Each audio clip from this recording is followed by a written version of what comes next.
Lind pyetja, në qoftë se kjo është analizë kaq dinamike, atëherë ku qëndron vlera e saj?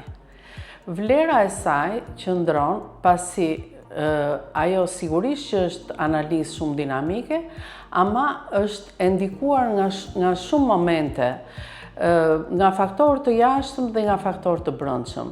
Si faktor të jashtëm, ndikon për shembull mënyra e të ushqyerit. Në pacientët që janë kryesisht vegetarian ose vegan, vlerat e sideremis do dalin më të ulta për shkak të mos konsumimit të të ushqimeve që përmbajnë proteinat. Përveç kësaj, vlerat e ulta të sideremis do të vijnë re tek pacientët të cilët kanë bërë një ndërhyrje kirurgjikale, kanë humbur sasi gjaku të konsiderueshme, ose tek pacientët të cilët kanë çrregullime të traktit gastrointestinal, kryesisht në operacionet e stomakut, duke pasur parasysh që në këto raste mund ndodhi dhe deficitet e vitaminës B12.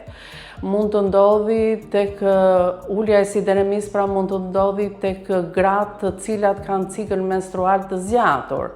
Nga ana tjetër, mund të kemi ulje të vlerave të sideremis në proceset inflamatore, për faktin sepse hekuri në këto raste burgoset thuhet ose futet brenda në qelis duke ulur sasinë e hekurit që është në qarkullim.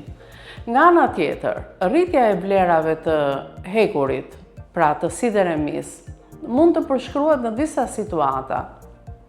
Një nga këto për shembull mund të jetë thithja e tepërt e hekurit, ose marrja e produkteve që përmbajnë hekur pa kriter, pa u kontrolluar.